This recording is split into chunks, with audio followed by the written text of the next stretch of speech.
Hey, good evening, guys. So right now, as the plume moves across the county, people are still asking to shelter in place as we speak over this chlorine that is continuously seen over my shoulder and over this area. So this is especially for people with pre-existing respiratory conditions. So this is what we know so far.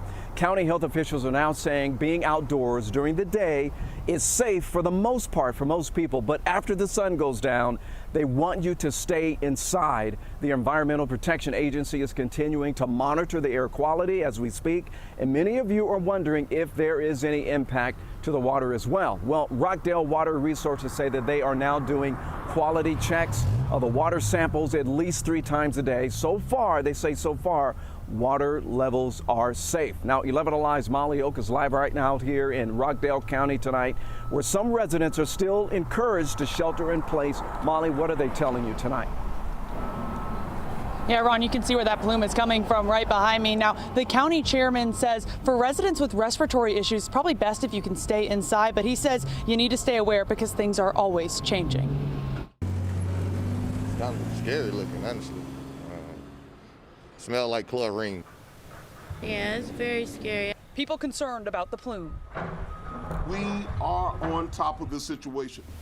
Tuesday, the chairman of Rockdale County, Oz Nesbitt, says he understands the concerns, adding while safety is their top priority, he's also worried about the fact that this isn't the first incident at the biolab facility. Right now, our primary responsibility is to get this situation completely under control. So I just want to assure everybody that we are well aware that we've had this before. It's almost like Groundhog Day. We've seen this before and before and before, and it's concerning. He says county leaders will have serious conversations with BioLab in the future.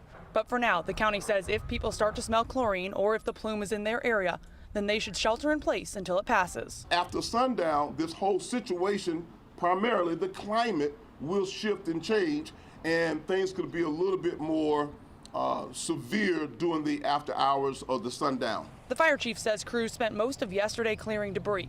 Now they're working on offloading the product. Essentially, it's pool shock. Trichloric acid is a product that's used to sanitize pools. It's water reactive, which is what's causing the plume. But it will be off-gassing for several days. But the more we can get it mitigated out of the hot zone into those rolling containers, the better it's going to be. As of now, county officials say they don't have a timeline on when this will be over. Now, it is worth noting BioLab officials were at the press conference this morning but didn't speak. BioLab did, however, send out a statement last night. So I want you to look at your screen. That statement saying in part that its top priority is the community safety, adding air emissions are being tested or actively monitored at the site and in the community. It also said it is supporting the efforts of local authorities. I do want to add we just got an update from Rockdale County. I'm actually going to read this off my phone because it's just coming into us that they are recommending Rockdale County shelters in place from 7 p.m. to 7 a.m. starting tonight until Friday. Again, the county is encouraging Rockdale County to shelter in place from 7 p.m. to 7 a.m. That goes from tonight all the way through Friday, guys. Okay, Molly, thanks a lot, and I'm glad you gave that update so our viewers can know that, especially for those who live here in Rockdale County.